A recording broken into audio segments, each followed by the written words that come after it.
শুভেচ্ছা এবং স্বাগত জানাচ্ছি। আশা করি সবাই ভালো আছো। বেশ কিছুদিন থাকার পরে তোমাদের সাথে দেখা হলো।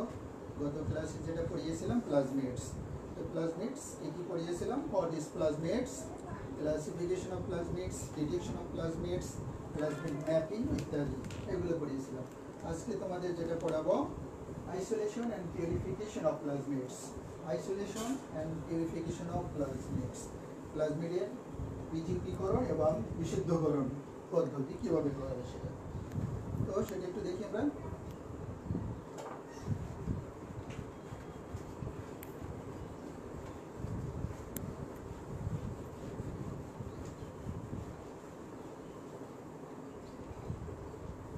আইসোলেশন অ্যান্ড পিউরিফিকেশন কেন দরকার হলো?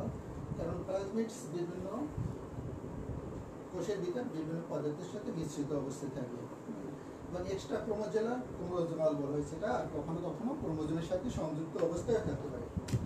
তো সেই জন্য এটাকে আইসোলেশন করতে হবে, ওখান থেকে আলাদা করতে হবে অন্যান্য পদার্থ থেকে, এবং প্রধান ডিএনএ থেকে আলাদা করতে হবে, আর পিউরিফিকেশন করতে হবে, বিশুদ্ধ করতে হবে। এর ভিতরে অন্য কোনো পদার্থ থাকলে সেটা বিশুদ্ধ করে তারপরে এটা ব্যবহার করতে হবে। কোন কাজে ব্যবহার করা হয় প্লাজমিড? আমরা জানি যে জেনেটিক ইঞ্জিনিয়ারিংয়ে প্লাজমিড ভেক্টর হিসেবে ব্যবহৃত হয়। কাজেই জেনেটিক ইঞ্জিনিয়ারিংয়ে ব্যবহার করার জন্য প্লাজমিডের আইসোলেশন অ্যান্ড পিউরিফিকেশন বেশি দরকার। অ্যাডলফ মেয়ার, অ্যাডলফ নামক বিজ্ঞানী, আর র্যাডলফ নামক বিজ্ঞানী 1967 সালে প্রথম প্লাজমিড আইসোলেশন অ্যান্ড পিউরিফিকেশন করেন। র্যাডলফ নামক বিজ্ঞানী 1967 সালে প্রথম প্লাজমিড আইসোলেশন অ্যান্ড পিউরিফিকেশন করেন। আবার বলছি, আইসোলেশন কেন দরকার? যেহেতু জেনেটিক ইঞ্জিনিয়ারিং এর একটা টুলস হিসেবে ব্যবহৃত হয়, সেই জন্য এটা আইসোলেশন অ্যান্ড পিউরিফিকেশন দরকার। বাট এটা কিন্তু খুব সহজেই করা যায় না। অনেকগুলো ল্যাবরেটরিতে অনেকগুলো ধাপ অতিক্রম করে প্লাজমিডের আইসোলেশন করা হয় এবং পিউরিফিকেশন করা হয়। তো আমরা মোটামুটি 5টা ধাপে ভাগ করে যদি দেখি তাহলে এটা আমাদের বুঝতে সুবিধা হবে। আবার বলছি, প্লাজমিডের আইসোলেশন অ্যান্ড পিউরিফিকেশন 5টা ধাপে ভাগ করে আমরা দেখবো যেটা কিভাবে করা হয়। প্রথমে যে ধাপটা রয়েছে সেটাকে বলতে পারি 1 নম্বর ধাপ, প্লাজমিড সব ব্যাকটেরিয়া কোষের আবার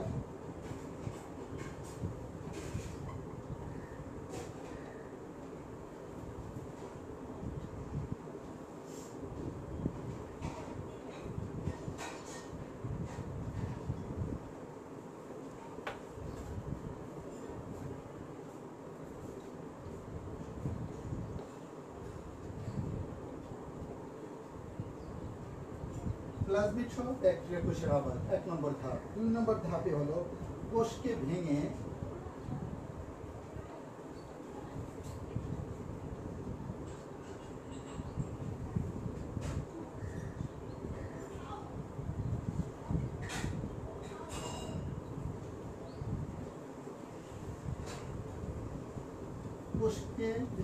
সেল এক্সট্রাক্ট উৎপাদন 2 নম্বর ধাপ। 3 নম্বর ধাপে রয়েছে সেল এক্সট্রাক্ট থেকে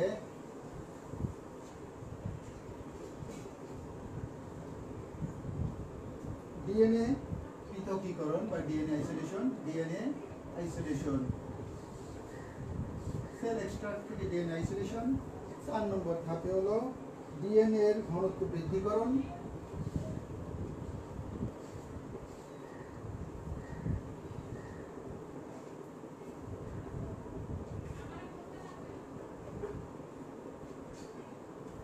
এবং 5 নম্বর ধাপে রয়েছে বিডিএনএ হতে পিডিএনএ পৃথকীকরণ ও বিশুদ্ধকরণ।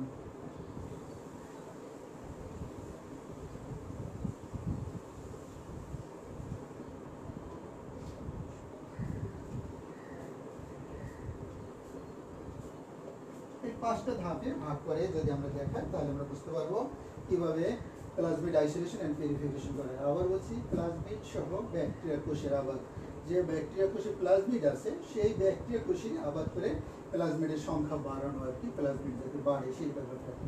এই জন্য প্লাজমিড সহ ব্যাকটেরিয়া কোষের আবাদ। 2 নম্বরে কোষকে ভেঙে সেল এক্সট্রাক্ট উৎপাদন, কোষকে ভাঙতে হবে, ওখান থেকে প্লাজমিড নিতে হলে কোষকে ভেঙে সেল এক্সট্রাক্ট, কোষের ভিতরে অন্যান্য যে পদার্থগুলো আছে সেগুলোকে পৃথক করতে হবে। সেটা বলা হয়েছে কোষকে ভেঙে সেল এক্সট্রাক্ট করতে হবে। 3 নম্বর হলো সেল এক্সট্রাক্ট থেকে ডিএনএ। সেল এক্সট্রাক্টের ভিতরে কি থাকে? ডিএনএ থাকে। ডিএনএ আইসোলেশন কোন ডিএনএ? ওই তার ভিতরে প্লাজমিড আছে এবং অন্য ডিএনএও সব ডিএনএ এখানে সেল এক্সট্রাক্ট থেকে আইসোলেশন। সেল এক্সট্রাক্টের ভিতরে অনেক কিছু থাকবে, মাইটোকন্ড্রিয়া, এন্ডোপ্লাজমিক রেটিকুলাম সব কিছু থেকে ডিএনএ কে আইসোলেশন করা হয়। সেল এক্সট্রাক্ট থেকে ডিএনএ কে আইসোলেশন। তো শুধু ডিএনএ পেলাম, তো ডিএনএর ভিতরেই তো আমার প্লাজমিড আছে। ডিএনএ এর ঘনত্ব বৃদ্ধিকরণ, এটাকে আরো বেশিভাবে প্লাজমিড সংগ্রহ করার জন্য ডিএনএ কে এর যে তরল পদার্থে আমরা আইসোলেশন করি সেই তরল পদার্থের ঘনত্ব মানে কমিয়ে ডিএনএ এর ঘনত্বকে বৃদ্ধিকরণ। সেটা হচ্ছে 4 নম্বর ধাপ, ডিএনএ এর ঘনত্ব বৃদ্ধিকরণ। এবং 5 নম্বর ধাপে বিডিএনএ হতে, বিডিএনএ বলতে কি বোঝায়? Bacterial DNA. দ্যাট মিনস হলো প্রধান, ব্যাকটেরিয়াতে যে প্রধান ডিএনএ আছে সেটা হচ্ছে বিডিএনএ, মানে থাকে তো ব্যাকটেরিয়াতে যে প্রধান ডিএনএ আছে সেটা হলো ব্যাকটেরিয়াল ডিএনএ হতে পিডিএনএ মানে প্লাজমিড ডিএনএ। ডিএনএ এখানে তো ডিএনএ আইসোলেশন করলাম, বাট এই ডিএনএ এর সাথে ব্যাকটেরিয়াল ডিএনএ আছে, মানে ব্যাকটেরিয়ার প্রধান ডিএনএ আছে এবং প্লাজমিড ডিএনএ আছে। তাহলে সেটাকে আইসোলেশন করতে হবে, আমাকে শুধু প্লাজমিড দরকার। সেই জন্য বলা আছে 5 নম্বর ধাপে বিডিএনএ হতে পিডিএনএ মানে প্লাজমিড ডিএনএ পৃথকীকরণ এবং বিশুদ্ধকরণ। ব্যাকটেরিয়ার যে প্রধান ডিএনএ আছে সেই ডিএনএ থেকে প্লাজমিডের ডিএনএ কে পৃথককরণ এবং বিশুদ্ধকরণ। এই 5টা ধাপে ভাগ করে আমরা জিনিসগুলো দেখাবো এবং আজকে এইটাই এই 5টা ধাপ নিয়ে আলোচনা করব। প্রথমে দেখি প্লাজমিড সহ ব্যাকটেরিয়া কোষের আবাদ। 1 নম্বর যে ধাপ, প্লাজমিড সহ ব্যাকটেরিয়া কোষের আবাদ বা উৎপাদন বা কালচার। ব্যাকটেরিয়া কোষের কালচার, তো কালচার করতে হলে কি করতে হবে? ব্যাকটেরিয়া কোষের সংখ্যা বাড়াতে হবে। বাড়াতে হলে এখানেও কয়েকটা ধাপ অবলম্বন করতে হবে। ব্যাকটেরিয়া কালচার করতে আমাদের ব্যাকটেরিয়া মিডিয়াম দরকার, আমরা জানি। তো কোন মিডিয়ামে এটা চাষ করলে প্লাজমিডের সংখ্যাটা বাড়বে সেইটা আমাদের দেখার ব্যাপার। প্রথমেই যে পদার্থগুলো দিতে হবে, মানে টিপিক্যাল সয়াবরত, SOY সয়াবরত,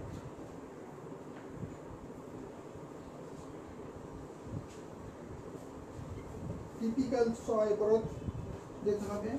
2 নম্বর দিতে হবে মিনিমাল সল্ট সলিউশন,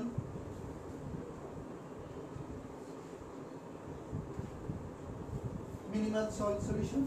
3 নম্বর লাগবে LB মিডিয়াম,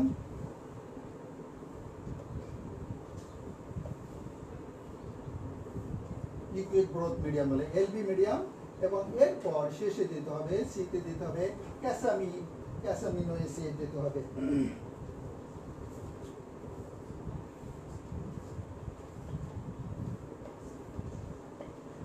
এই পদার্থগুলো যদি দেই তাহলে কি হবে? এটা হচ্ছে মিডিয়াম, এই মিডিয়ামে ব্যাকটেরিয়া যদি চাষ করি তাহলে ব্যাকটেরিয়ার সংখ্যা বাড়বে। টিপিক্যাল সয়াবরত, মিনিমাল সল্ট সলিউশন দিতে হবে, LB medium liquid broth medium এবং ক্যাসামিনো অ্যাসিড শেষে দিতে হয়। এই তিনটা মিক্স করার পর শেষে দিতে হয় ক্যাসামিনো অ্যাসিড। এইগুলা দেওয়ার পরে একটা মিডিয়াম তৈরি করলাম, এই মিডিয়ামে ব্যাকটেরিয়া কালচার করতে হবে। তারপর এইগুলো একটা ধাপ, এটা হলো মিডিয়াম। মিডিয়াম তৈরি করার পর কি করতে হবে? এর সাথে কি করতে হবে? এখানে আরেকটা জিনিস দিতে হবে। 2 নম্বরে যদি বলি, 2 নম্বরে হলো প্লাজমিডের সংখ্যা বৃদ্ধি করার জন্য এই মিডিয়ামের সাথে ক্লোরাম ফেনিকল মিক্স করতে হবে। ক্লোরাম ফেনিকল,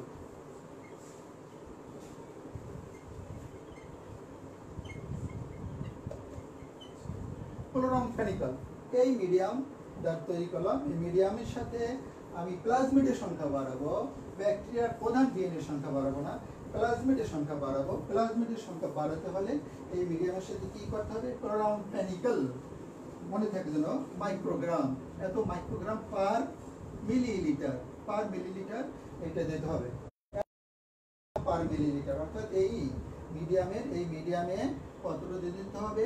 এত মাইক্রোগ্রাম পার মিলিলিটার মিডিয়ামে এই ক্লোরাম ফেনিকল দিতে হবে। ক্লোরাম ফেনিকল দিলে কি হয়? ক্লোরাম ফেনিকল দিলে ব্যাকটেরিয়ার যে প্রধান ডিএনএ সেই ডিএনএ রেপ্লিকেশন বন্ধ হয়ে যায়, বাট প্লাজমিডের যে ডিএনএ সেই ডিএনএ রেপ্লিকেশন চলতে থাকে। তাহলে কি রেপ্লিকেশনের মাধ্যমে কি সংখ্যা বাড়ে? তো প্লাজমিডের সংখ্যা বাড়বে ক্লোরাম ফেনিকল দিলে, আর প্রধান যে ডিএনএ সংখ্যা বাড়বে না, আগে যেরকম ছিল সেরকমই থাকবে। আবার বলছি, ক্লোরাম ফেনিকল দিলে ব্যাকটেরিয়ার যে প্রধান ডিএনএ আছে সেই ডিএনএ রেপ্লিকেশন বন্ধ হয়ে যায়, আর ব্যাকটেরিয়ার যে প্লাজমিড রয়েছে সেই প্লাজমিডের রেপ্লিকেশন চলতে থাকে, যার কারণে প্লাজমিডের সংখ্যা বেড়ে যায়। এবং কোষের প্রায় ক্লোরাম ফেনিকল দিলে 45% প্লাজমিড পাওয়া যেতে পারে। কোষে প্রায় 45% পর্যন্ত প্লাজমিড ক্লোরোমফেনিকল দিলে উৎপাদন হয়। কোষে প্লাজমিডের সংখ্যা কত থাকে?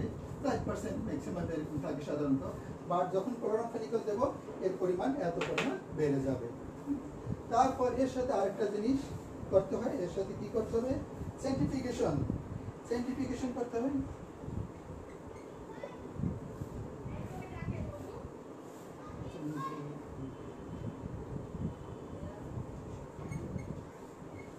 সেন্ট্রিফিউগেশন করে এই যে জিনিসগুলো করলাম, এবার সেন্ট্রিফিউগেশন করে পিলেট তৈরি করতে হবে। সেন্ট্রিফিউগেশন করে পিলেট,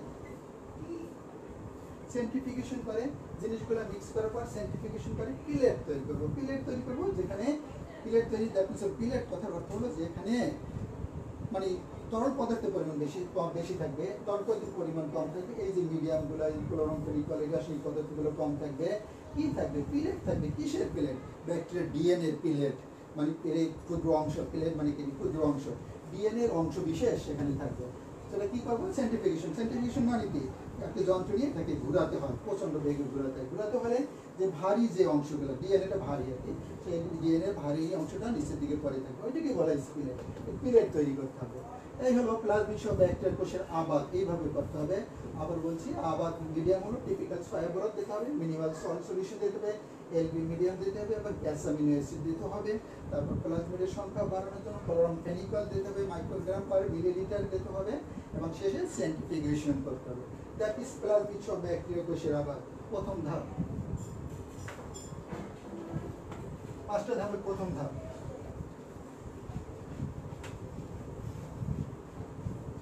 দ্বিতীয় ধাপে যেটা বলেছে, কোষকে ভেঙে সেল এক্সট্রাক্ট উৎপাদন। কোষকে ভেঙে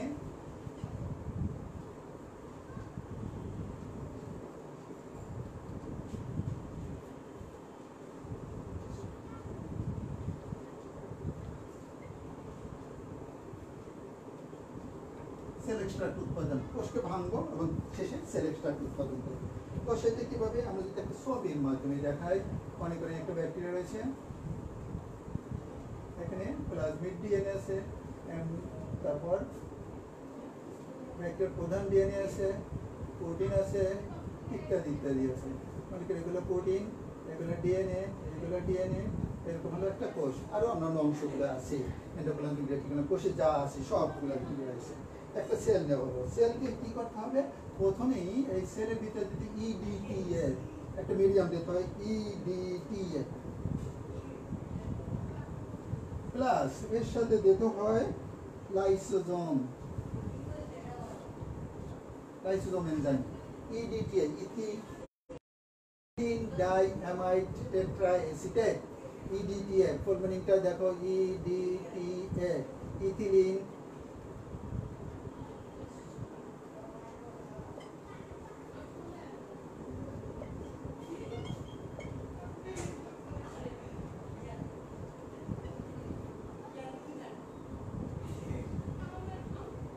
ইথিলিন ডাইঅ্যামাইড টেট্রাএসিটেট, এটা দিতে হবে, এবং এর সাথে লাইসোজোম দিতে হবে। লাইসোজোম দেওয়ার পরে কি হবে? সেলের এটা বুঝে ফেলে আমি, ইডিটিএ ভালো করে মনে রাখো, ইথিলিন ডাইঅ্যামাইড টেট্রাএসিটেট, ইথিলিন ডাইঅ্যামাইড টেট্রাএসিটেট দিলাম, লাইসোজোম দিলাম। তারপর কোষ প্রাচীরটা বিগলিত হয়ে যায়, কোষ প্রাচীর নষ্ট হয়ে যাবে, কোষের ভিতরে এই জিনিসগুলা থেকে যাবে। তখনও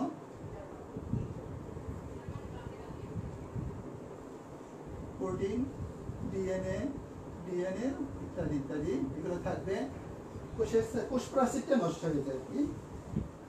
তারপর এখানে আর একটা জিনিস দিতে হয়, এসডিএস ফর্মুলাটা দেখো, SDS sodium dodecyl sulphate, sodium dodecyl sulphate, SDS দিতে হবে। এসডিএস দিলে কি হবে সেটা পরে একটু বলছি, সেটা আগে তারপর বলছি। এসডিএস দিলাম, সোডিয়াম ডোডিসাইল সালফেট। এসডিএস দেওয়ার পরে এটাকে আলাদা করে না দেখে আমি একটা টিউবের ভিতরে নিয়ে নিই। এই ছবিটা টিউবের ভিতরে কি হবে? টেবিল ভিতরে নেওয়া হলো, এর ভিতরে ওই জিনিসগুলোই থাকবে।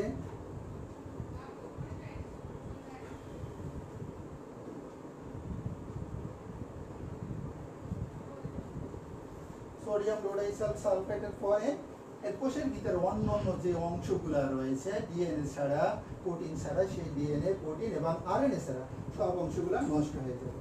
তারপর এর সাথে দিতে হবে সেন্ট্রিফিউগেশন করতে হবে, এটাকে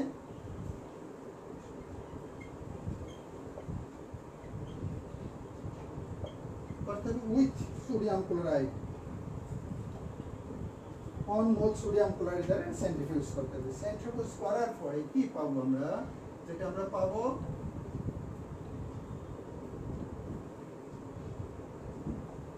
এটা হলো সেল এক্সট্রাক্ট বা ডেব্রিস, সেল ডেব্রিস।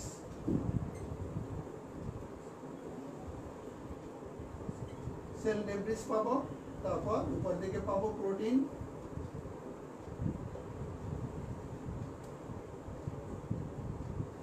এদিকে পাবো ডিএনএ পাবো, তারপর পাবো আরএনএ পাবো, এই জিনিসগুলো পাবো। তো এই ক্ষেত্রে আবার বলছি, প্রথমে ব্যাকটেরিয়ার নমুনা নেওয়া হলো, সেই নমুনার ভিতরে আমি কি করবো, ইডিটিএ দেবো, ইথিলিন ডাই অ্যামাইড অ্যাসিটেট দেবো এবং লাইসোজোম দেবো। লাইসোজোমের কাজ হলো যে ব্যাকটেরিয়ার যে কোষ প্রাচীর আছে সেই কোষ প্রাচীরটা গলিয়ে দেবে। আর হলো ইডিটি এর কাজ হলো কোষ প্রাচীর গলাবে না, বা কোষ প্রাচীরের যে স্থিতি সেই স্থিতিটা নষ্ট করে দেবে। ভালো করে খেয়াল করবে, ইডিটির কাজ হলো কোষ প্রাচীর গলাবে না, বা কোষ প্রাচীরের বা কোষের যে স্থিতি সেই স্থিতিটি নষ্ট করে দেবে। এবং ব্যাকটেরিয়ার যে প্রধান ডিএনএ, ডাবল স্ট্যান্ডার্ড ডিএনএ, সেই ডাবল স্ট্যান্ডার্ড ডিএনএ এর ভিতরে ঢুকে দিয়ে সেই ডাবল স্ট্যান্ডার্ড ডিএনএ কে সিঙ্গেল স্ট্যান্ডার্ড ডিএনএ তে করে ফেলবে। আবার বলছি, ব্যাকটেরিয়ার যে ডাবল স্ট্যান্ডার্ড ডিএনএ বা প্রধান ডিএনএ, সেই ডিএনএ ভিতরে ইডিটি ঢুকে ডাবল স্ট্যান্ডার্ড ডিএনএ কে সিঙ্গেল স্ট্যান্ডার্ড ডিএনএ তে পরিণত করবে। তার কি হবে, ডাবল স্ট্যান্ডার্ড ডিএনএ কি করবে, ডেনসিটি কমে যাবে, ঘনত্ব কমে যাবে। আর যে প্লাজমিড ডিএনএ সেটা তো সিঙ্গেল স্ট্যান্ডার্ড, সেটা সিঙ্গেল স্ট্যান্ডার্ড থেকে যাবে, ওখানে ইডিটি কোনো কাজ করতে পারবে না। ঠিক আছে, এই কাজগুলো করবে লাইসোজোম। আবার বলছি, লাইসোজোম কোষ প্রাচীর গলিয়ে দেবে, ইডিটি কোষ প্রাচীর গলাবে না বা কোষের স্থিতি নষ্ট করে দেবে, এবং প্রধান যে ডিএনএ আছে সেই ডিএনএ ডাবল বন্ডকে ভেঙে দিবে, সিঙ্গেল স্ট্যান্ডার্ডে পরিণত করবে, এর ঘনত্ব কমিয়ে দেবে। এবং আমাদের যে প্লাজমিড ডিএনএ আছে সিঙ্গেল স্ট্যান্ডার্ড, সেটাকে নষ্ট করতে পারবে না, সেটা ওভার রিপোর্টে যাবে। তারপর দেবো এসবিএস। এই অবস্থা হওয়ার পর মানে এটাকে কি বলবে, প্রোটোপ্লাস্ট হলো আর কি, কোষ প্রাচীর ছাড়া কোষের যে অন্য অংশ আছে সেটাই প্রোটোপ্লাস্ট। এই প্রোটোপ্লাস্টের সাথে আমি কি মিক্স করবো, SBS, sodium dodecyl sulphate. Sodium dodecyl sulphate প্রয়োগ করার পরে কি হবে, এই যে সোডিয়াম রোডাইসাল সালফেট এখানে কয়েকটা স্তরে পরিণত করতে হবে ঘনত্ব অনুসারে, পদার্থের ঘনত্ব অনুসারে, বিয়ন্ড ডেনসিটি অনুসারে এটাকে তলানি ফেলায়, পদার্থের ডেনসিটি অনুসারে এটাকে তলানি ফেলায়। এবং এটার ভিতরে অন্য যে পদার্থগুলো আছে, মানে সাইটোপ্লাজম, মাইটোকন্ড্রিয়া, এন্ডোপ্লাজমিক রেটিকুলাম, কোষের অন্য অংশ যেগুলো আছে সেগুলোকে গলিয়ে দেয়। ঠিক আছে, আবার বলছি, কোষের ভিতরে অন্যান্য যে ক্ষুদ্রাঙ্গগুলোকে আছে সেই ক্ষুদ্রাঙ্গগুলোকে গলিয়ে দেবে, বাট ডিএনএ কে গলাতে পারবে না, প্রোটিনকে গলাতে পারবে না, আরএনএ কে গলাতে পারবে না। তো এই কাজগুলো করবে, কোষের অন্যান্য অংশগুলো তলানি করবে। এবং সেটা কখন তলানি করবে, এই অবস্থায় এসডিএস দেওয়ার পরে এই অবস্থা হবে। এখানে তলানি করবে একটু পরে করবে, কখন করবে, সেন্ট্রিফিউগেশন। এরপর আমি সেন্ট্রিফিউগেশন করব। কি দিয়ে সেন্ট্রিফিউগেশন করবো, এখানে 1 মোল সোডিয়াম ক্লোরাইড দিতে হবে। 1 মোল এই মিডিয়ামে 1 মোল সোডিয়াম ক্লোরাইড দিয়ে সেন্ট্রিফিউগেশন করলে কি হবে, এই যে তলানি পড়বে কি হবে, তলানি পড়বে যে সেল ডেব্রিস গুলা ভারী হয়ে থাকে, সেই সেল ডেব্রিস গুলা, ডেব্রিস মানে অপ্রয়োজনীয় পদার্থ জায়গায় সেল ডেব্রিস, যে মাইটোকন্ড্রিয়া যেটা বললাম, এন্ডোপ্লাজমিক রেটিকুলাম ইত্যাদি ইত্যাদি, সেইগুলো নিচের দিকে চলে আসবে, এটার ঘনত্ব বেশি, সেগুলো এটা নিচের দিকে চলে আসবে। তারপর অন্যান্য পদার্থগুলা যেগুলো আমার ডিএনএ আর ইত্যাদি আছে সেগুলো ঘনত্ব অনুসারে এটা তলানি করবে। ঘনত্ব অনুসারে প্রোটিনের ঘনত্ব ডিএনএ এর কম, কাজে প্রোটিন সবচেয়ে উপরের দিকে অবস্থান করবে। তারপর ডিএনএ এর ঘনত্ব প্রোটিনের চেয়ে বেশি, কাজে প্রোটিনের নিচে ডিএনএ থাকবে, এখানে প্রধান ডিএনএও থাকবে এবং প্লাজমিড ডিএনএও থাকবে। তারপর ডিএনএ এর চেয়ে আরএনএ এর ঘনত্ব বেশি, কাজে তারপরে যেটা থাকবে সেটা হলো আরএনএ। এই অবস্থাটা তৈরি হবে 2 নম্বর অবস্থা। কোষকে ভেঙে সেল এক্সট্রাক্ট উৎপাদন, এটা হলো সেল এক্সট্রাক্ট। সেল এক্সট্রাক্টের আমি এখানে প্রোটিন পেলাম, ডিএনএ পেলাম, আরএনএ পেলাম, আর সেল ডেব্রিস আমি এখান থেকে সরিয়ে নেব। আমার এখন আছে প্রোটিন, ডিএনএ এবং আরএনএ। প্রোটিন, ডিএনএ এবং আরএনএ। আমার দরকার শুধু ডিএনএ, প্রোটিনের দরকার নাই, আরএনএ দরকার নেই। তো 3 নম্বর ধাপে যে কি করব,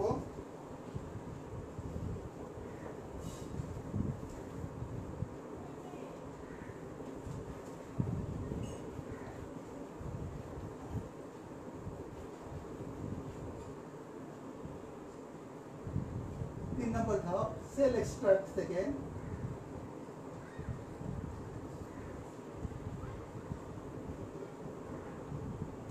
ডিএনএ কে পৃথককরণ, ডিএনএ আইসোলেশন। সেল এক্সট্রাক্ট তো আমরা দেখলাম, আপনি সেল এক্সট্রাক্ট ওখানে কি যে ডেব্রিস আছে সেটা একটা সেল এক্সট্রাক্ট আছে, তারপরে ডিএনএ আছে, আরএনএ আছে, প্রোটিন আছে ইত্যাদি। এই সেল এক্সট্রাক্ট থেকে ডিএনএ কে আইসোলেশন করা, আমার দরকার তো ডিএনএ। ডিএনএ কে আইসোলেশন এখানেও কয়েকটা ধাপে করা হয়। ডিএনএ কে আইসোলেশন এখানে দুইটা ধাপে আমি করতে পারবো। প্রথমেই আমার কি করতে হবে, আমি যে ওখানে যে সেল ডেব্রিসগুলো দেখলাম ওটাকে বলে ক্লিয়ার লাইসেট, মানে ক্লিয়ার লাইসেট, লাইসিসের পর, কোষের লাইসিসের পরে যে স্তরগুলা যে জিনিসগুলো থাকে সেটাকে বলে ক্লিয়ার লাইসেট। মানে ক্লিয়ার লাইসেটে কি দেখলাম, প্রোটিন দেখলাম, ডিএনএ দেখলাম, আরএনএ দেখলাম, সেল ডেব্রিস, এটিকে বলে ক্লিয়ার লাইসেট। একটা তলানি, স্বচ্ছ তলানি, বিভিন্ন স্তরে মানে ঘনত্ব অনুসারে, পদার্থের ঘনত্ব অনুসারে এক এক জায়গায় এক একটা অবস্থান করছে, দ্যাট ইজ ক্লিয়ার লাইসেট। লাইসেট কথার শব্দটা আসছে লাইসিস থেকে। কোষটা লাইসিস, লাইসিস মানে ভেঙে যাওয়া, কোষটা লাইসিস করার পরে যে পদার্থগুলো থাকে সেটার অবস্থান দেখা যাচ্ছে, সেটি হলো ক্লিয়ার লাইসেট। সেল এক্সট্রাক্ট ডিএনএ আইসোলেশনে ক্লিয়ার লাইসেটকে কি করব, ক্লিয়ার লাইসেটে এই ক্ষেত্রে দেব প্রোটিন আইসোলেশনের জন্য বা প্রোটিনকে পৃথক করার জন্য প্রোটিনেজকে।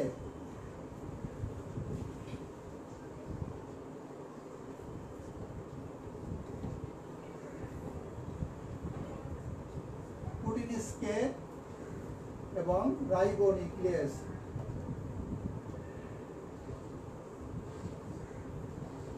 ওই যে টেস্ট টিউবের ভিতরে আমি যেটা পেলাম কি ক্লিয়ার লাইসেট বলা হয়েছে, ওটাকে ওই ক্লিয়ার লাইসেটে আমি প্রোটিনেজকে দেব এবং রাইবোনিউক্লিয়াস দেব। প্রোটিনেজকে দিলে কি হবে, প্রোটিনকে গলিয়ে দেবে, প্রোটিনেজকে একটা এনজাইম, এই এনজাইমটা দিলে প্রোটিনটা গলে যাবে। আর রাইবোনিউক্লিয়াস দিলে কি হবে, আরএনএটা গলে যাবে। তাহলে কি এগুলা নিচের দিকে চলে যাবে, কি থাকবে, আমার ডিএনএ থাকবে। এটা হলো একটা ধাপ। 2 নম্বর ধাপে হলো এরপরে 2 নম্বর, এটা একটা ধাপ। এরপরে এভাবে বলতে পারি 3 নম্বরে আমি কি করব, 3 নম্বর হলো 1:1 অনুপাতে আমি যে এখন যে জিনিসটা পেলাম সেইটাকে 1:1 অনুপাতে ফেনল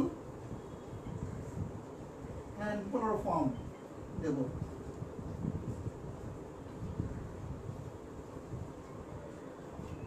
ক্লোরোফর্ম দেব 1:1 অনুপাতে ফেনল এন্ড ক্লোরোফর্ম দেব। যে লাইসেটটা তৈরি হলো, লাইসেট তৈরি হওয়ার পর প্রোটিনেজ এনজাইম দিলাম, প্রোটিনেজ এনজাইম দেবে ব্যাকটেরিয়ার যে প্রোটিন আছে সেই প্রোটিনটা তলিয়ে যাবে বা গলে যাবে, রাইবোনিউক্লিয়াস এনজাইম দিলে আরএনএটা গলে যাবে। তারপর আমি দেবো 1:1 ফেনল অ্যান্ড ক্লোরোফর্ম। এটা দেবার কারণ হলো ফেনল অ্যান্ড ক্লোরোফর্ম দিলে কি হবে, আমার টেস্ট টিউবের ভিতরে যে ডিএনএটা আছে সেই ডিএনএটা জলীয় অবস্থায় পানির সাথে মিশে থাকবে। আবার বলছি, এটা কোনো তলানি পড়বে না, এটা জলীয় অবস্থায় পানির সাথে মিশে থাকবে। সেটাকে বলা হয়েছে, সেইটাকে করতে হলে কি করতে হবে, 1:1 অনুপাতে ফেনল অ্যান্ড ক্লোরোফর্ম। আবার বলছি ফেনল অ্যান্ড ক্লোরোফর্ম দিতে হবে। ফেনল অ্যান্ড ক্লোরোফর্ম দিলে ডিএনএ, প্লাজমিড ডিএনএ এবং ব্যাকটেরিয়ার ডিএনএ জলীয় অবস্থায়, টেস্ট টিউবে যেটা আছে সেই জলীয় অবস্থায় একটা অবস্থান করবে। দ্যাট ইজ সেল এক্সট্রাক্ট থেকে ডিএনএ আইসোলেশন। এই যে এখানে ডিএনএ আইসোলেশন, এটা ডিএনএ আইসোলেশন মানে কি, এখানে প্রোটিন নাই, প্রোটিন শেষ করে দিলাম, রাইবোনিউক্লিয়াস সেটাকে এই করে দিলাম, গলিয়ে দিলাম। তারপর থাকলো শুধু ডিএনএ, বাট এই ডিএনএটা কি জলীয় অবস্থায় এখন টেস্ট টিউবের ভিতরে অবস্থান করছে এবং সেটা ফেনল এবং ক্লোরোফর্ম দেওয়ার পর জলীয় অবস্থায় অবস্থান করছে। তারপর 4 নম্বর ধাপে হলো, আবার বুঝতে অসুবিধা আছে কিনা, আগের দ্বিতীয় ধাপে যে টেস্ট শেষে যে টেস্ট টিউবটা দেখিয়েছিলাম সেখানে ছিল প্রোটিন ছিল, আরএনএ ছিল, ডিএনএ ছিল, সেল ডেব্রিস ছিল। সেল ডেব্রিসের কথা বাদ দিলাম, সেটা তো বাদ দিয়ে দেব প্রোটিন এবং আরএনএ। প্রোটিন এবং আরএনএকে রিমুভ করবো কিভাবে, প্রোটিনেজ এনজাইম দেব এবং রাইবোনিউক্লিয়াস এনজাইম দেব। রাইবোনিউক্লিয়াস আর আরএনএকে দ্রবীভূত করে দেবে এবং প্রোটিনকে দ্রবীভূত করে দেবে, থাকবে ডিএনএ। ডিএনএটা আমার ওইটা এখন আইসোলেশন করব, বা সেটা কি অবস্থায় রাখবো, এটা জলীয় অবস্থায়, আমার যে তরল পদার্থ আছে সেখানে জলীয় অবস্থায় নেব। জলীয় অবস্থায় নেবার জন্য ফেনল অ্যান্ড ক্লোরোফর্ম সমান অনুপাতে নেব।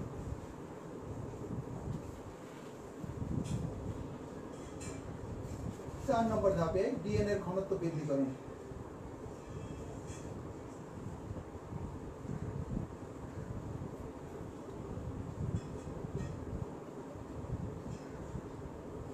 ডিএনএর ঘনত্ব বৃদ্ধিকরণ, ওখানে যে জলীয় ডিএনএর কথা বলেছে কি, জলীয় ডিএনএ আছে, সে জলীয় ডিএনএ দ্রবণে কি করব, লবণের উপস্থিতিতে জলীয় ডিএনএ দ্রবণে, যেমন এখানে ধরি একটা টেস্ট বাসে জলীয় অবস্থায়, এটা জলীয় অবস্থায় ডিএনএ গুলো আছে জলীয় অবস্থায় এই পানির মধ্যে বা তরল পদার্থের মধ্যে, এর সাথে কি করব, সল্ট, লবণের উপস্থিতিতে সল্ট থাকবে, সোডিয়াম ক্লোরাইড সল্ট থাকবে, এবং এর সাথে ইথাইল অ্যালকোহল, ইথানল যোগ করব। ইথানল যোগ করলে কি হবে, এটা প্রিসিপিটেশন করবে, এটা একটা তলানি করবে এবং অদক্ষেপ করবে, এবং এই ইথানল দেওয়ার পর সেন্ট্রিফিউগেশন করতে হবে। সেন্ট্রিফিউগেশন করার পর এর তলানি করবে, মনে করি এখানে এর তলানি করবে, এটা হলো ডিএনএ, এই তলানি করবে, এটা হলো ডিএনএ। তাহলে এখানে দেখো এটা জলীয় অবস্থায় সব জায়গায় ডিএনএটা আছে, বাট এটা কি করব, সল্ট দিয়ে ইথানলের সাহায্যে এটা কিছু রেখে দেওয়ার পর সেন্ট্রিফিউগেশন করবে, সেন্ট্রিফিউগেশন করলে এটা তলানি করবে ডিএনএ। তাহলে ডিএনএর ঘনত্বটা বেড়ে গেল, এটি বলেছি ডিএনএর ঘনত্ব বৃদ্ধি করুন। ডিএনএর ঘনত্ব বৃদ্ধি করলো, জলীয় অংশ উপরে রয়ে গেছে, উপরের দিকে জলীয় অংশ রয়েছে, আর ডিএনএ নিচের দিকে চলে আসছে, এটি হলো ডিএনএর ঘনত্ব বৃদ্ধি করুন। তো 4 নম্বর ধাপে বেশি কিছু না, বাট এটা মনে রাখতে হবে, তোমাদের প্র্যাকটিক্যালি করানো হয় কিন্তু এই অংশটা বিশেষ করে কি করা হয়, জলীয় দ্রবণে ডিএনএ রয়েছে, সেই ডিএনএ কে অদক্ষেপ ফেলতে হবে। অদক্ষেপ ফেলার জন্য কি করতে হয়, সোডিয়াম ক্লোরাইড নরমাল যে সোডিয়াম ক্লোরাইড আছে এবং তার সাথে ইথাইল অ্যালকোহল যোগ করতে হয়। ইথাইল অ্যালকোহল যোগ করার পর সেন্ট্রিফিউগেশন মেশিন দ্বারা সেন্ট্রিফিউজ করা হয়। সেন্ট্রিফিউজ করলে ডিএনএ যেহেতু ভারী, সেজন্য এটা ডিএনএ নিচের দিকে তলানি করবে। তো এটা তলানি করলো, দ্যাট ইজ হলো ডিএনএ এর ঘনত্ব বৃদ্ধি করবে। কিন্তু প্র্যাকটিক্যাল ক্লাসের মতো প্র্যাকটিক্যালি ল্যাবে সাধারণত করা হয়, ল্যাবরেটরি করলে বুঝতে সুবিধা, থিওরিটিক্যালি ব্যাপারটা সেরকমই নয়, বাট ল্যাবরেটরি পেপার। এরপর হলো 5 নম্বর ধাপ। 5 নম্বর ধাপ হলো বিডিএনএ হতে পিডিএনএ পৃথককরণ এবং বিশুদ্ধকরণ। বিডিএনএ হতে পিডিএনএ পৃথককরণ ও বিশুদ্ধকরণ।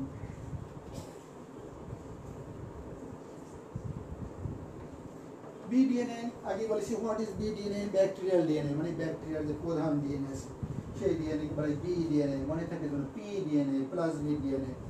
তো এখন তো আমরা ওই যে ডিএনএটা পেলাম চতুর্থ ধাপে ডিএনএ এর ঘনত্ব বৃদ্ধি, ওখানে বিডিএনএ আছে, পিডিএনএ আছে, আমরা তো দরকার পিডিএনএ, সেটাই আর কি এখানে বলা হয়েছে। বিডিএনএ হতে পিডিএনএ পৃথককরণ এবং বিশুদ্ধকরণ। আমার দরকার হলো পিডিএনএ, আবার বলছি প্লাজমিড ডিএনএ, বিডিএনএ দরকার নাই, সেটাকে আমি বিডিএনএ থেকে পিডিএনএ কে আলাদা করে ফেলবো এবং তারপর এটাকে বিশুদ্ধ করবো। সেইটা আবার দুই ভাবে করা যায়। একটা হলো on the basis of size,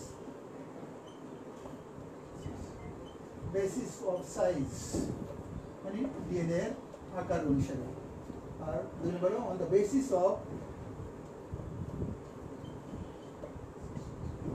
configuration,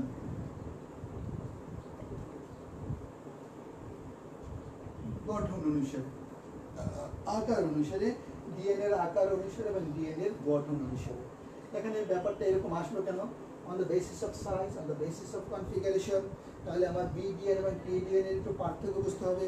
বিডিএনএ হলো প্রধান যে ডিএনএ, সেই ডিএনএটা কি বড়, বিডিএনএ পিডিএনএ এর চেয়ে অনেক বড়, এবং এটা বৃত্তাকার ডিএনএ, বাট এটা যখন আমরা লাইসিস করি তখন কি হয়, ডিএনএটা ভেঙে ভেঙে লিনিয়ার হয়ে যায়। এটা হলো বৃত্তাকার ডিএনএ, বি ডিএনএটাও বৃত্তাকার ডিএনএ, পি ডিএনএটাও বৃত্তাকার ডিএনএ। বাট এটাকে যখন লাইসিস করা হয়, ইডিটিএ দেওয়া হয়, লাইসোজোম দেওয়া হয়, তখন কি হয়, এটা ভেঙে ভেঙে এরকম টুকরো টুকরো হয়ে যায়, তখন এটা লিনিয়ার হয়ে যায়, এরকম লিনিয়ার, এটাকে বলেছে লিনিয়ার হয়ে যায়। আর হলো আর B DNA, P DNA, B DNA তো এরকম বৃত্তাকার, পি ডিএনএও এরকম বৃত্তাকার। বাট এটা যখন ইডিটিএ দেওয়া হয় বা লাইসোজোম দেওয়া হয়, তখন এটা কিন্তু এরকম লিনিয়ার হয় না, এটা এরকম বৃত্তাকারই থেকে যায়। কারণ ইডিটিএ এর সাথে ডিএনএর সাথে এই যে প্লাজমিক ডিএনএ, প্লাজমিক ডিএনএর সাথে নিশ্চিত হতে পারে না। কারণ ওখানে বলেছিলাম ইডিটিএ কি করে, ব্যাকটেরিয়ার যে প্রধান ডিএনএ আছে ডাবল স্ট্যান্ডার্ড ডিএনএ, সেই ডিএনএ ডাবল স্ট্যান্ডার্ড হাইড্রোজেন বন্ডকে ভেঙে সিঙ্গেল স্ট্যান্ডার্ডে পরিণত করে দেয়। বাট এই প্লাজমিক ডিএনএ এটা তো সিঙ্গেল স্ট্যান্ডার্ড, এটাকে আর সিঙ্গেল স্ট্যান্ডার্ড কে আর কি করবে, সিঙ্গেল স্ট্যান্ডার্ড এখানে ইডিটিএ কাজ করতে পারে না। বাট এই যে ডাবল স্ট্যান্ডার্ড ডিএনএ আছে, সেটা ইডিটিএ এর ভিতরে ঢুকে এটাকে সিঙ্গেল স্ট্যান্ডার্ড করে দেয়, এবং এটা যখন লাইসোজোম করা হয়, লাইসিস করা হয়, তখন এটা লিনিয়ার ডিএনএতে পরিণত হয়। আর এটা বৃত্তাকার ডিএনএ, এটা বৃত্তাকার ডিএনএতেই থেকে যায়। এই হলো একটা ব্যাপার। আর হলো এই ডিএনএটা হলো এটা এই ডিএনএ পি প্লাজমিক ডিএনএ হলো super coil DNA, super coil বুঝিত, বাটারফ্লাই রিপ্লিকেশন মানে আছে তোমাদের সুপার কয়েল ডিএনএ তে বাটারফ্লাই রিপ্লিকেশন হয়, সুপার কয়েল অনেক অনেক পেশিয়ে থাকে আর কি প্লাজমিক ডিএনএটা। আবার বলছি পি ডিএনএটা সুপার কয়েল ডিএনএ, এটা হলো সুপার কয়েল।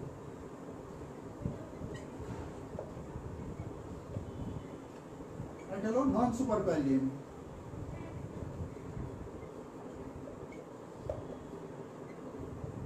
ভালো করে মনে রাখবে এই জিনিসটা, পি ডিএনএটা হলো সুপার কয়েল ডিএনএ। কনফিগারেশন দেখলে বুঝবো, সুপার কয়েল ডিএনএ দেখলে বুঝবো যে এটা হলো কে, এটা হলো প্লাজমিক ডিএনএ। সুপার কয়েল ডিএনএ দেখলেই বুঝবো, এটা বলেছে যে কনফিগারেশন, সুপার কয়েল ডিএনএ দেখলেই বুঝবো যে এটা প্লাজমিক ডিএনএ। আর নন সুপার কয়েল বেশি পেছন অবস্থায় থাকবে না, সেটা হলো নন সুপার কয়েল ডিএনএ, সেটা হলো কি প্রধান যে ডিএনএ আছে সেই ডিএনএ। এটা হলো কনফিগারেশন। আর সাইজ কি, এই যে সাইজ, এটা তো বৃত্তাকার একটা সাইজ, এটা হলো লিনিয়ার একটা সাইজ। লিনিয়ার থাকলে সেটা বুঝবো কি, লিনিয়ার থাকলে সেটা বুঝবো ব্যাকটেরিয়ার প্রধান ডিএনএ। আর এখন বৃত্তাকার অবস্থায় থাকলে সেটা হলো কি, বা সুপার কয়েল অবস্থায় থাকলে সেটা হলো ব্যাকটেরিয়ার প্লাজমিক ডিএনএ। এই জন্যই বলা হয়েছে বিডিএনএ হতে পিডিএনএ কে দুইভাবে পৃথক করা যায়, on the basis of size এবং on the basis of configuration. তো প্রথম আমরা দেখি অন দ্য বেসিস অফ সাইজের উপর ভিত্তি করে কিভাবে আইসোলেশন পিউরিফিকেশন করা যায়। ছবি আঁকবো অন দ্য বেসিস অফ সাইজের উপর ভিত্তি করে। একটা ব্যাকটেরিয়া কোষ,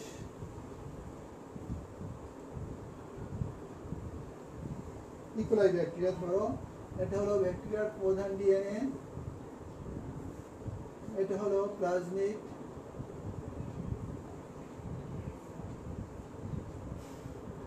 এখানে কি করা হবে, লাইসোজাইম বা লাইসোজোম, লাইসোজাইম প্লাস ইডিটিএ, ওই যে ইডিটিএ প্লাস 25% সুক্রোজ।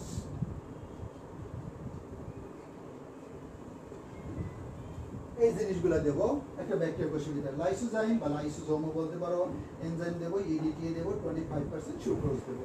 সুক্রোজ দেওয়ার পরে কি হবে, ওই যে গোলাকারই দেখাই ব্যাকটেরিয়াটা, বা লম্বাটে ওভাবে দেখাতে পারো বেসিলাস আকৃতির।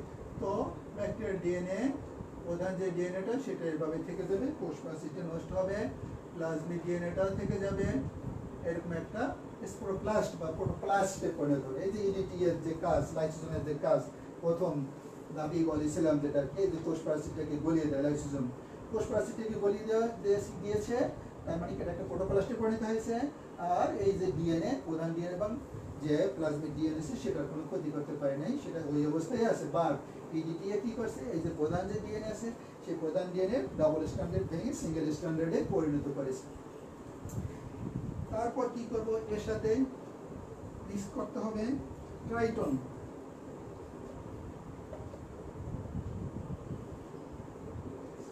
ট্রাইটন X100,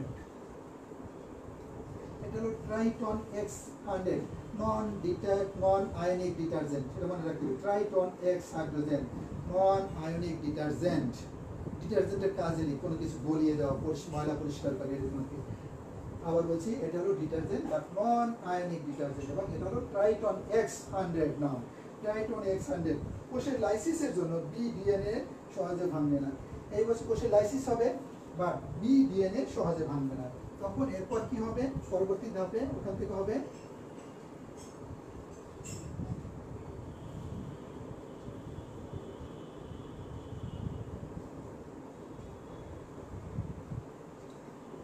এরকম একটা অবস্থা হবে। এটা হলো প্রধান ডিএনএ, এগুলো প্রধান ডিএনএ, এটা ভেঙে ভেঙে গিয়েছে, লিনিয়ার অবস্থায় হয়েছে। আর প্লাজমিড ডিএনএ এরকম একটা অবস্থা হবে। ট্রাইটন X100 দেওয়ার পরে কি হবে, কোষের ভিতরে অন্য অন্য যে অংশগুলো আছে সেগুলো নষ্ট হয়ে যাবে। এখানে শুধু দেখা যাচ্ছে কি এটা হলো linear DNA, linear DNA, linear DNA that means কি প্লাজমিড ডিএনএ। আর এটা হলো কি রাউন্ড ডিএনএ বা প্লাজমিড ডিএনএ বলতে পারি, plasmid DNA pDNA. Linear DNA that means হলো ব্যাকটেরিয়ার প্রধান ডিএনএ, আর হলো পিডিএনএ মানে প্লাজমিড ডিএনএ। এই অবস্থাতে ট্রাইটন দেওয়ার পরে বা কোষের অন্যান্য অংশগুলো এটা ডিটারজেন্ট দেওয়ার কারণে নষ্ট হয়ে যায়। তারপর সেন্ট্রিফিউগেশন করতে হবে।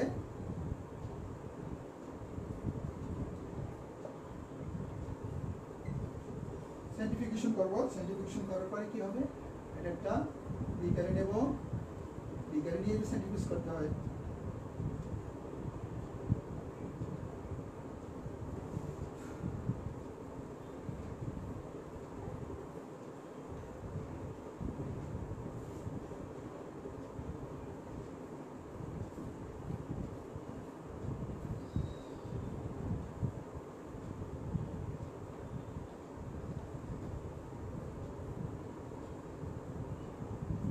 এরকম একটা অবস্থা হবে, বোঝাই যাচ্ছে কি মিন করা হয়েছে এখানে। এখানে হলো sell debris,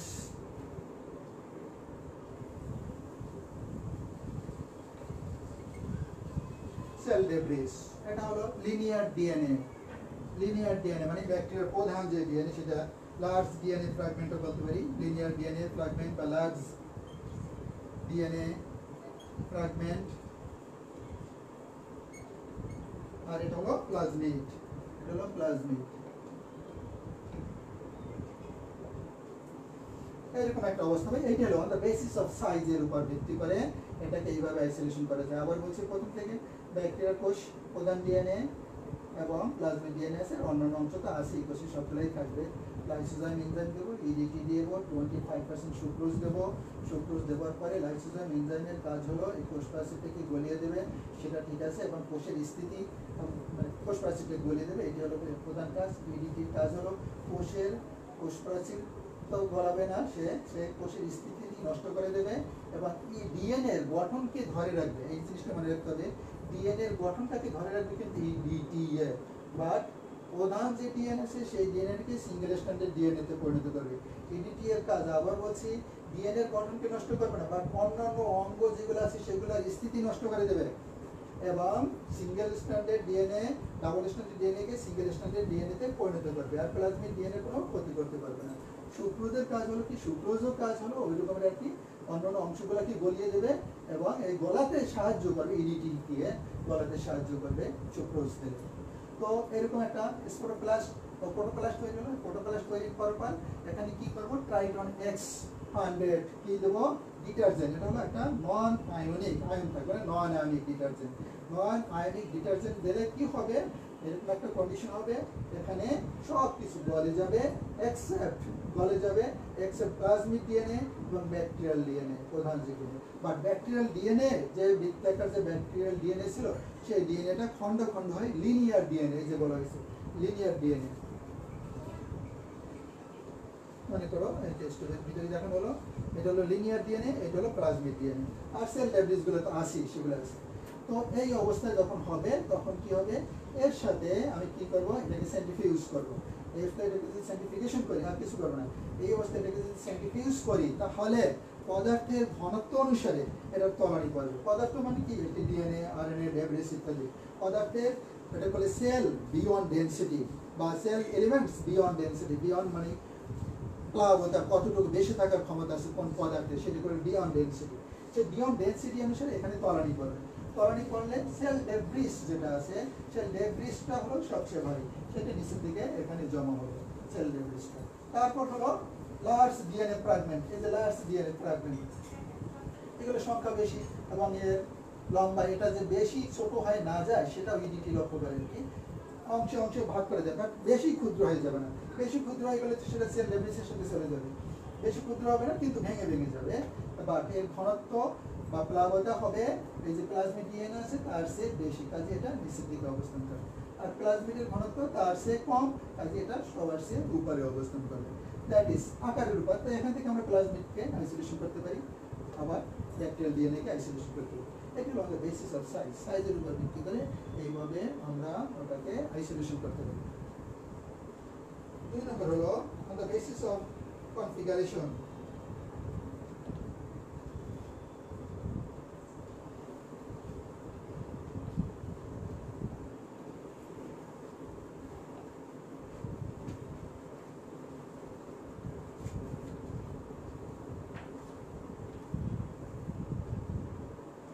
on the basis of configuration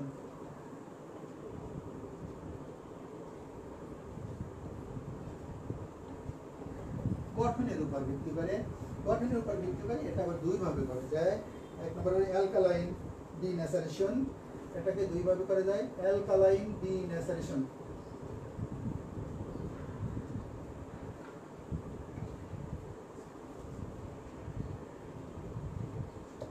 alkaline ডিন্যাচারেশন মানে কি যেরকম স্বাভাবিক অবস্থা আছে সেই স্বাভাবিক অবস্থার পরিবর্তনটা কি বলে ডিন্যাচারেশন অ্যালকালাইন ডিন্যাচারেশন একটা পদ্ধতি এই পদ্ধতিটা প্রথম দেখি এখানে কিছু ছবি আঁকি অ্যালকালাইন ডিন্যাচারেশনে কি হয়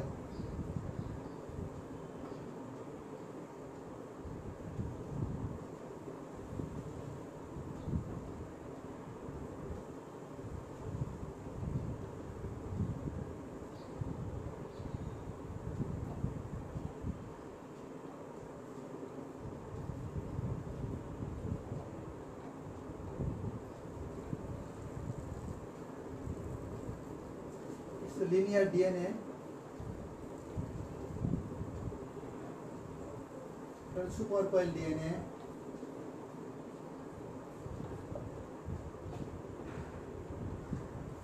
মানে প্লাজমিড ডিএনএ এগুলো প্লাজমিড ডিএনএ এগুলো হলো ব্যাকটেরিয়ার প্রধান ডিএনএ তো এর সাথে কি করা হবে pH 12 থেকে 12.5 দেওয়া হবে এবং এর সাথে সোডিয়াম হাইড্রোক্সাইড যোগ করা হবে সোডিয়াম হাইড্রোক্সাইড দিয়ে এই লিনিয়ার ডিএনএ এবং সুপার কয়েল ডিএনএ এটাকে এজন্য বলেছে যে অ্যালকালাইন ডিন্যাচারেশন সোডিয়াম হাইড্রোক্সাইড দিয়ে পিএইচ কে বাড়িয়ে দেব কত ক্ষারের দিকে নিয়ে গেছে 12 থেকে 12.5 পিএইচ এ নেওয়া হচ্ছে linear DNA super coil DNA তখন এই অবস্থায় কি হবে লিনিয়ার ডিএনএটা ডিন্যাচার হয়ে যাবে অর্থাৎ ডাবল স্ট্যান্ডার্ড এটা সিঙ্গেল স্ট্যান্ডার্ড হয়ে যাবে ডাবল স্ট্যান্ডার্ড থাকবে না সিঙ্গেল স্ট্যান্ডার্ড হয়ে যাবে আর সুপার কয়েল ডিএনএ সুপার কয়েলই থেকে যাবে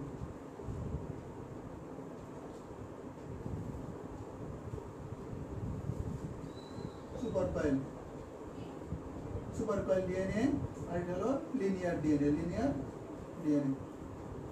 তো লিনিয়ার ডিএনএ এরকম পিএইচ চেঞ্জ এবং সোডিয়াম হাইড্রোক্সাইড দেওয়া 12 থেকে 12.5 পিএইচ যখন করব তখন লিনিয়ার ডিএনএটা ডিনেচার হবে বাট সুপার কয়েল ডিএনএটা ডিনেচার হবে না ডিনেচার কি হলো ডাবল স্ট্যান্ডার্ড যে ডিএনএটা আছে সেটা double standard single standard DNA তে পরিণত হলো বাট সুপার কয়েল ডিএনএ দিয়ে রয়ে গেছে তো সুপার কয়েল ডিএনএ এই অবস্থায় এটাকে কি করব পিএইচ এবার কমাই দেব পিএইচ 7 এ নিয়ে আসবো এবং এর সাথে অ্যাসিড যোগ করব অ্যাসিড যোগ করলে তো পিএইচ কমে যাবে অ্যাসিড যোগ করব অ্যাসিড যোগ করে পিএইচ কমিয়ে দেব তো এই অবস্থায় আবার কি হয় সুপার কয়েল ডিএনএ থাকবে আর কি হবে লিনিয়ার ডিএনএ গুলা আবার রিনেচার্ড হবে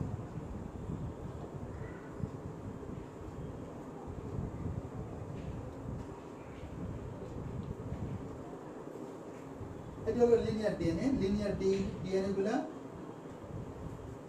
ডিনেচার থেকে রিনেচার আবার পূর্বের অবস্থায় আবার ডাবল স্ট্যান্ডার্ড অবস্থায় হবে এবং ডাবল স্ট্যান্ডার্ড অবস্থায় এই অবস্থায় এটা যে বড় ছিল সে বড় থাকবে না ছোট ছোট খণ্ডে পরিণত হয়ে যাবে এবং এটা আবার ডাবল স্ট্যান্ডার্ড মানে একটা কি করব একটা থুপের মতো এক জায়গায় এসে এটা জড়ো হয়ে যাবে যে লিনিয়ার ডিএনএটা আছে এটা লিনিয়ার ডিএনএ আর এটা হলো super coil DNA super coil DNA রয়ে গিয়েছে। সুপার কয়েল ডিএনএ কোনো পরিবর্তন হবে না, লিনিয়ার ডিএনএটা রিনেচার্ড হয়ে আবার ডাবল স্ট্যান্ডার্ডে পরিণত হয়ে গেল। তারপর সেন্ট্রিফিউগেশন,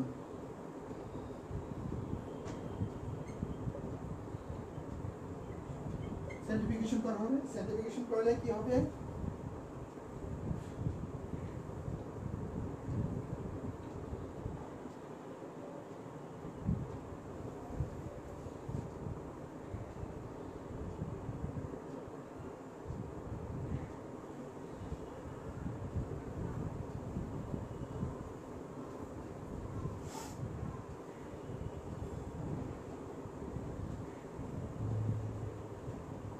এটা হলো সুপার কয়েল ডিএনএ আর হলো এটা হলো লিনিয়ার পেল্ট, বলা হয়েছে পেল্ট ডিএনএ মানে লিনিয়ার ডিএনএ পেল্ট অবস্থায় পরিণত হয়েছে সেন্ট্রিফিউগেশন করলে।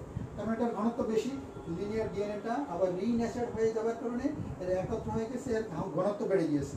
ঘনত্ব বেড়ে গিয়ে যাওয়ার কারণে এটা নিচের দিকে অবস্থান করবে।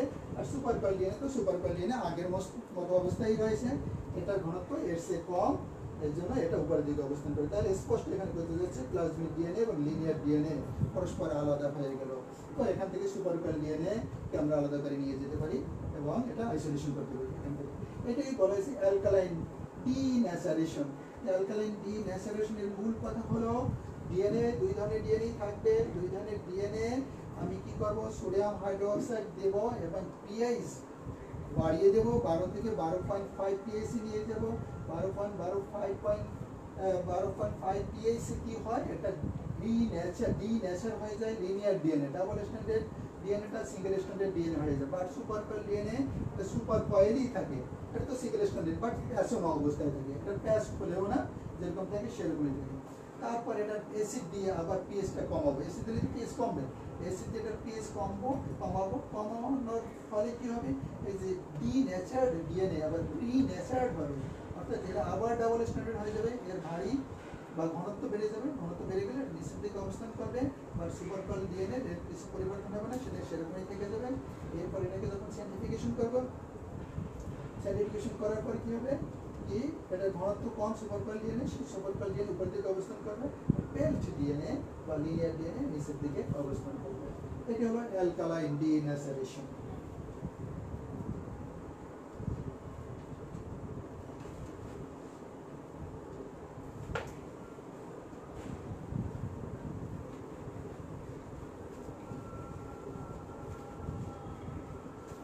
দুই নম্বর পদ্ধতি ইথিলিয়াম ব্রোমাইড।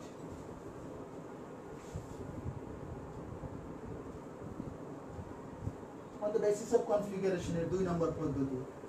এক নম্বর হলো অ্যালকালাইন সিস্টেম যেটা সেটা, আর এখানে 2 নম্বর পদ্ধতি ethidium bromide EtBr, ethidium bromide, caesium chloride, density gradient,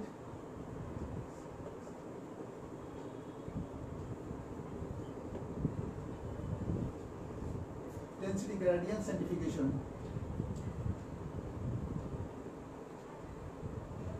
এটাকে বলা হয়েছে ethidium bromide ethidium bromide, caesium chloride, density gradient centrifugation. Density হচ্ছে ঘনত্বের উপর সেন্ট্রিফিউগেশন করে ঘনত্ব, বিভিন্ন ঘনত্ব বের করবো, বাট এই ক্ষেত্রে আমরা ব্যবহার করি ইথিলিয়াম ব্রোমাইড এবং সিজিয়াম ক্লোরাইড নামক পদার্থ। ইথিলিয়াম ব্রোমাইড, সিজিয়াম ক্লোরাইড, ডেনসিটি গ্রেডিয়েন্টের যে ব্যাপারটা, সেখানেও এখানে কয়েকটা ছবি দিয়ে আমি দেখাচ্ছি।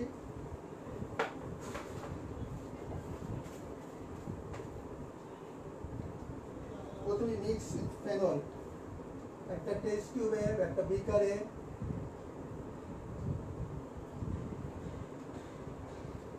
সেল এক্সট্রাক্ট নেব,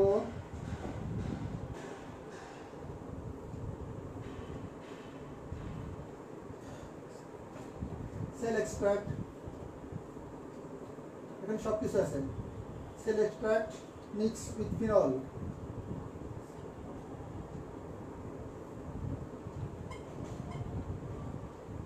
শুধু ডিএনএ না সব ধরনের আছে, সেজন্য এটাকে সেল এক্সট্রাক্ট বলা হয়েছে।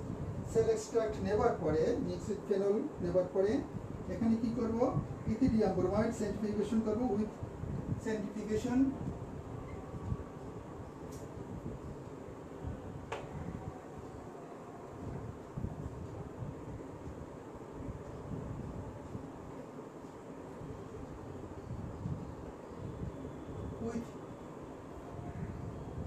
ETBr, ইথিডিয়াম ব্রোমাইড আর সিজিয়াম CaCl, ইথিডিয়াম ব্রোমাইড আর সিজিয়াম ক্লোরাইড সহ।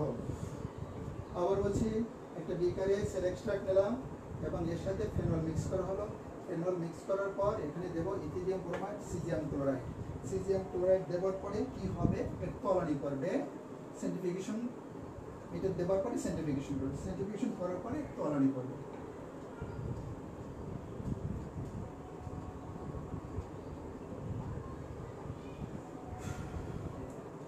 তলানি কি হবে,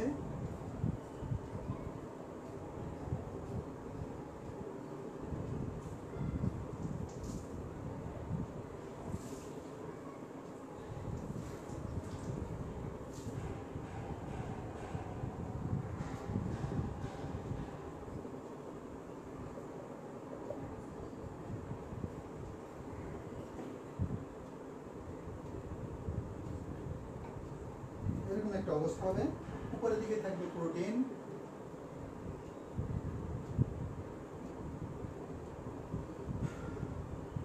তারপরে যেটা সেটা লিনিয়ার ডিএনএ, তারপর যেটা থাকবে সুপার কয়েল ডিএনএ,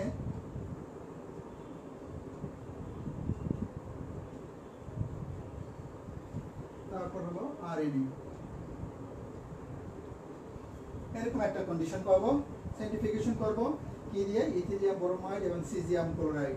ইথিডিয়াম ব্রোমাইড এবং সিজিয়াম ক্লোরাইড, ইথিডিয়াম ব্রোমাইডের কাজ কি, ইথিডিয়াম ব্রোমাইডের কাজ হলো স্তরগুলোকে ভাগ করে ফেলা, এবং সিজিয়াম ক্লোরাইড হলো, এই সিজিয়াম ক্লোরাইডের বিশেষত্ব হলো এর ঘনত্ব অনুসারে, বিভিন্ন পদার্থের ঘনত্ব অনুসারে এর তলানির স্তর তৈরি করে। তলানির স্তর তৈরি করলে কি আমরা জানি, আরএনএ, এই কয়টা পদার্থের ভিতরে আমাদের কি আছে, প্রোটিন আছে, ডিএনএ আছে, আরএনএ আছে। এই প্রোটিন, ডিএনএ এবং আরএনএ ভিতরে আরএনএ হলো সবচেয়ে ভারী, কাজে আরএনএ নিচের দিকে থাকবে, আরএনএ নিচের দিকে তলানি করবে। তারপর super coil DNA, super coil DNA এর ঘনত্ব তার চেয়ে একটু কম, মানে আরএনএ এর চেয়ে কম, কাজে সুপার কয়েল ডিএনএ এই স্তরে অবস্থান করবে। তারপর লিনিয়ার ডিএনএ, ডিএনএটা তো ভেঙে গেছে, ছোট ছোট হয়ে গেছে, কাজে এর ঘনত্ব কম, সেটা কি সুপার কয়েল ডিএনএ উপরে অবস্থান করবে। আর প্রোটিনের ঘনত্ব আরো কম, তো প্রোটিনটা উপরের দিকে অবস্থান করবে। তাহলে দেখা যাচ্ছে এখানে চারটা জিনিস আমরা পেলাম। প্রোটিনকে আলাদা করতে পারি, লিনিয়ার ডিএনএ কে আলাদা করতে পারি, সুপার কয়েল ডিএনএ আলাদা করতে পারি, এবং আরএনএ কে আলাদা করতে পারি। আমার দরকার হলো সুপার কয়েল ডিএনএ।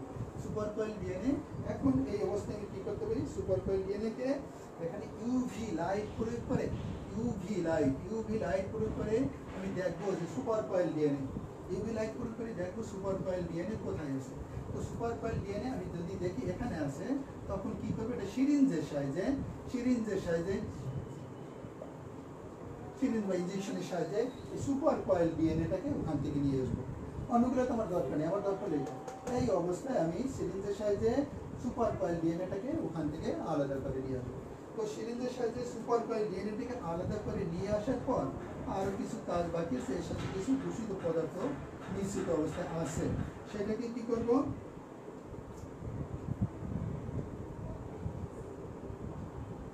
এটা হলো DNA phase,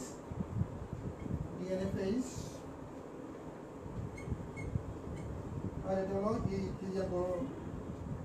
ইটিবিআর, ইথিডিয়াম bromide phase, organic phase.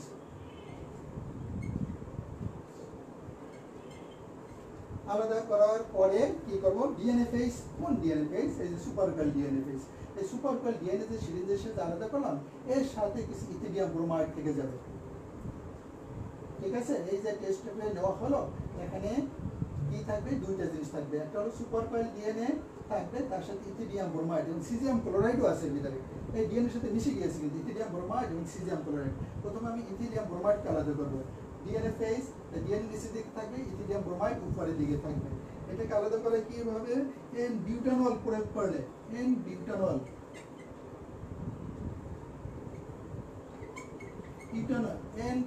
প্রয়োগ করলে এই ইথিডিয়াম ব্রোমাইড উপর দিকে চলে যাবে, ডিএনএ ফেজটা নিচের দিকে চলে আসবে। তো এখান থেকে আমি উপরের এই অংশটা বাদ দিয়ে এই অংশটা নেব, এখানে ইথিডিয়াম ব্রোমাইড এখন চলে গেল, এই কেমিক্যাল পদার্থটা নাই, আর সিজিয়াম ক্লোরাইড এখন এর সাথে মিক্স করা আছে।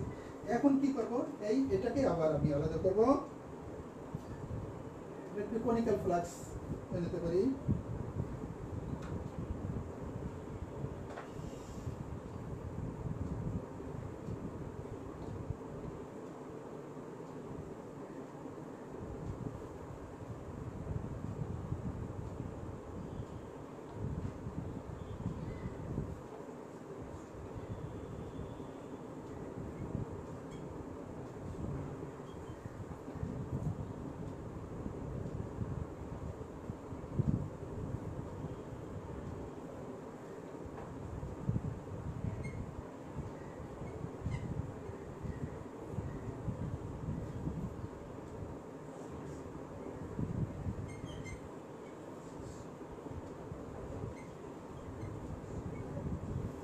এই অবস্থায় আমি কি ডায়ালিসিস করে এখান থেকে ডিএনএ পেজ ডিএনএ নিয়ে ডিএনএ কে ডায়ালিসিস করে removal of the caesium chloride by dialysis করে এখানে ডায়ালিসিস করা কিভাবে এখানে বাফার দ্রবণ দেওয়া হয় বাফার দ্রবণ দিলে এটা আলাদা হয়ে যায় সিজিয়াম ক্লোরাইডটা আলাদা হয়ে যায় ডিএনএটা প্রকৃত মানে 100% পিওর ডিএনএ এখানে থেকে যাবে 100% পিওর ডিএনএ ও প্লাজমিড এখানে থেকে যাবে দ্যাট ইজ সেকেন্ড যে পদ্ধতির কথা বলা হয়েছে ইথিডিয়াম ব্রোমাইড এবং সিজিয়াম ক্লোরাইড ডেনসিটি গ্রেডিয়েন্ট সেন্ট্রিফিউগেশনের মাধ্যমে এই যে ডেনসিটি গ্রেডিয়েন্ট সেন্ট্রিফিউগেশন মাধ্যমে ইথিডিয়াম ব্রোমাইড এবং সিজিয়াম ক্লোরাইডের সাহায্যে প্লাজমিড ডিএনএ কে আলাদা করা আবার এখানে বলছি সেল এক্সট্রাক্ট নেব সেল এক্সট্রাক্টের সাথে আমি ফেনল মিক্স করব ফেনল মিক্স করার পর এর সাথে কি দেব ইথিডিয়াম ব্রোমাইড দেব সিজিয়াম ক্লোরাইড দেব এবং এরপর সেন্ট্রিফিউগেশন করব সেন্ট্রিফিউগেশন করার ফলেই এটার প্রেসিপিটেশন করবে পদার্থের ঘনত্ব অনুসারে যে পদার্থ হালকা সেটা উপরের দিকে থাকবে এবং এই অনুসারে ঘনত্ব অনুসারে নিচের দিকে তলানি করবে আরএনএ সবচেয়ে বেশি ভারী সেজন্য আরএনএ নিচের দিকে থাকবে তারপর সুপার কয়েল ডিএনএ তারপর লিনিয়ার ডিএনএ তারপর প্রোটিন ডিএনএ যেখান থেকে আমি ইউভি লাইটের সাহায্যে দেখবো সুপার কয়েল ডিএনএটা কোথায় অবস্থান করছে ইউভি লাইটের সাথে দেখার পর মেশিনের সাহায্যে সুপার কয়েল ডিএনএটা ওখান থেকে কালেকশন করে আনবো বা এর সাথে কিছু ইথিডিয়াম ব্রোমাইড এবং সিজিয়াম ক্লোরাইড চলে আসবে এটা তখন বিশুদ্ধ হলো না এটাকে বিশুদ্ধ করার জন্য কি করব ইথিডিয়াম ব্রোমাইডকে প্রথম রিমুভ করব ইথিডিয়াম ব্রোমাইডকে রিমুভ করার জন্য কি দেওয়া হয় এন বিউটানল প্রয়োগ করা হয় এন বিউটানল প্রয়োগ করলে এটা ইথিডিয়াম ব্রোমাইড উপরের দিকে চলে যায় ডিএনএটা নিচের দিকে থেকে যায় তারপর এটা ডায়ালিসিস করলে বাফার সাহায্যে ডায়ালিসিস করলে কি হবে এখান থেকে সিজিয়াম ক্লোরাইডও চলে যাবে শুধু 100% পিওর প্লাজমিড ডিএনএ থেকে যাবে that is the purification of plasmid and also isolation of plasmid এবং এটার পদ্ধতি ethidium bromide caesium chloride density gradient centrifugation density gradient কেন বলা হয়েছে এই যে স্তরে ভাগ করা এজন্য ডেনসিটি গ্রেডিয়েন্ট সেন্ট্রিফিউগেশনের সাহায্যে এটাকে এইভাবে আলাদা করা যায় তো that is the isolation and purification of plasmid কয়েকটা ধাপে 5টা ধাপে ভাগ করে পড়ানো হয়েছে বোর্ড যদি বড় হতো সব যদি একসাথে দেখানো যেত তাহলে তোমাদের বুঝতে আরো সুবিধা হতো আশা করি সব কিছু তোমরা নোট করেছো এবং ফলো করেছো সেই ধাপে ধাপে অগ্রসর হতে হবে যে কিভাবে একটা থেকে আরেকটা ধাপে যাব এবং কিভাবে আইসোলেশন এবং পিউরিফিকেশন হবে তো এইভাবে প্লাজমিডের আইসোলেশন এন্ড পিউরিফিকেশন করবে পরীক্ষা যদি আসে isolation and purification of plasmid তো এই কথাগুলাই সংক্ষেপে বর্ণনা করতে হবে কারণ এটা খুব বড় প্রশ্ন মিনিমাম 12 নম্বরের প্রশ্ন এটা তো 12 নম্বরের প্রশ্ন হলো তোমাদের এসিও এটা অনেক বড় তারপরে তোমাদের সংক্ষেপে মূল জিনিসটা বর্ণনা করতে হবে তো আশা করি তোমরা এই জিনিসটা বাসায় দিয়ে দেখবে এবং বইটাও ভালো করে মিলিয়ে দেখবে তাহলে বুঝতে পারবে তো এই পর্যন্ত তোমরা ভালো থেকো সবার জন্য সবাই দোয়া করবে আমার জন্য দোয়া করবে সবাই ভালো থেকো সুখী হও আল্লাহ হাফেজ